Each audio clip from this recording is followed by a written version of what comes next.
Okay, we'll just resize. Now, if you remember before, I said that I wanted the room to have a curve on two sides. Currently we've just got a strange curve here. What I'd like to do is add a curved wall, say, here. How do we do that? Well, let's zoom in onto our work area. And as you can see, we've got a wall that's already set up and established. What we need to do is cut a bit of a break in that wall area. There's a couple of quick ways that you can do this. The quickest way is to use this function here, which is called the break tool. When you click the break tool, the system will ask you to select the entity to break. In this case, it's going to be the line. It will then ask you where you want to start the break. I'm going to start it here. And where you want to end the break point, and I'm going to break it here. If we redraw, you can see our line has now been broken, our wall has been broken, ready for us to put in another curve. Let's draw another curve right now. Again, draw. In fact, rather than drawing a perfect curve, let's draw an unusual shaped curve. We can do this using the Smooth Path tool. And I'm going to start my path here, draw it here, here, and here. That's a pretty weird looking curve, but hey, we're just having some fun. Again, we can use the Connect tool, select the curve that we want to connect, select the endpoint, select the endpoint to there, select the endpoint, and we want it there, and as you can see, Campaign Cartographer has moved the wall into the correct place. Let's zoom out. We can now see we've got a very unusual shaped room. Now it's very important to note that all of these walls have been placed on the walls layer, along with all the other walls on our other room areas here, and they've also been placed on the walls sheet. And we can actually prove that by activating a sheet, like so, and you can see because they're all on the same sheet as all the other walls, they will all have their shadow and their outline. So far things are very well structured and ordered. I'm turning the sheets off again for speed. What we now need to do is make a floor for these walls. Now remember earlier on I said that we'll make our walls first so that our floors can be made from them. This is accomplished by a wonderful little feature inside Campaign Cartographer called Multi-Poly, which can take a collection of lines, there's the button over here, Multi-Poly, it can take a collection of lines or shapes and merge them together. In order to do this, we're first of all going to copy all of these walls. That's because we're going to make the copy of these walls into the floors.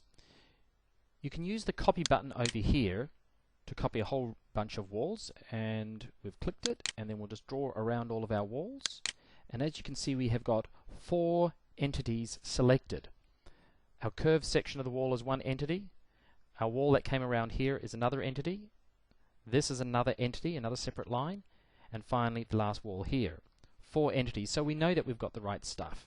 We then right click and select Do It.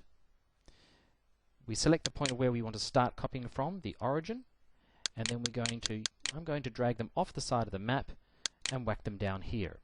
Now you can see that we could continue copying more wall structures. I don't want to do that, I just want to stop my copy, and I'm going to right click to do that. Now comes the truly amazing part. We're going to take our walls and we're going to automatically create a floor from them. And this is accomplished by clicking on the Multi-Poly button here and then selecting all of our walls. Note, Campaign Cartographer has detected that there are 4 entities here, or 4 lines. This line here is our curved line, then the line that we drew here, which we then cut, is another line. This strange curved line here is our 3rd line, and then finally this line here. So we actually do have 4 discrete entities, 4 lines that make up this. Once we've selected all the lines that we want to combine with the Multi-Poly tool, we right click, do it, and bingo, we have our floor made. Now we still have a little bit of work to do. First of all, these floors are the wrong texture. They're the same texture, the same fill that we've used for the walls, a pink stone. While that does make a good floor fill, it's not what we want in this case. The other problem that we've got is that all of this floor is actually on the walls layer and on the walls sheet. And because it's on the walls sheet, we activate the sheets, you'll see what will happen. It actually has a drop shadow and a glow around the outside and a bevel. In other words, Dungeon Designer, Campaign Cartographer thinks that this is a huge, thick, blocky wall. That's not what we want. I'm going to turn our sheets off for a moment. This can be very, very quickly changed by using this function over here, the Change Properties function.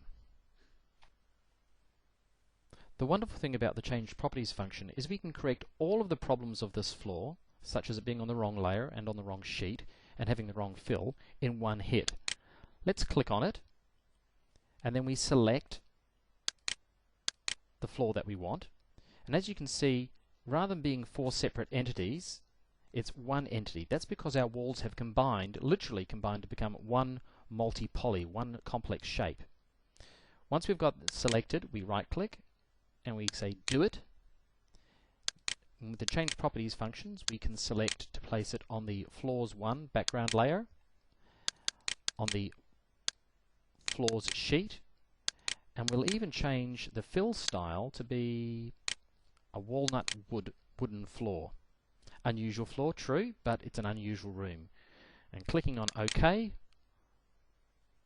will change all of those things for us. Let's just prove that this is now acted as a floor.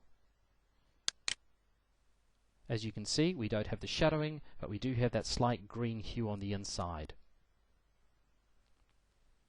Okay, all we have to do now is move this floor into the right spot where the walls are. And because we've got our grid snaps on, this should be fairly easy. We'll just choose this corner and drag it over. So let's start with that. We'll use the Move tool over here just by right-clicking on it, and we'll select. Hang on, for some reason I can't select the shape. Look, no matter what I do, it won't select. Why is that? Let's think about it for a moment. If you remember earlier on, we had selected layers and sheets as being walls. Now if we click on the Layers function, you'll remember that we actually froze all of the layers except for the walls. Well, that's fine when we were creating walls, but as soon as we changed this object down to a Floors layer down here, it became frozen. It's visible, but it's frozen, which means that we can't edit it.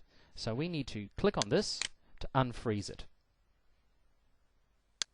Now, when again we try to do a move, we click on it, you can see the entity can be selected.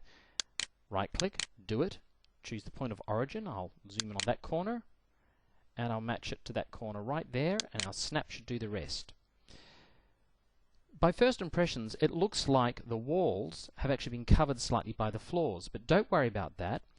Because the sheets have been set up in such a way that the walls will always appear over floors, when we redraw, you can see that the walls come into the right spot. Let's now zoom into our room and check what it looks like.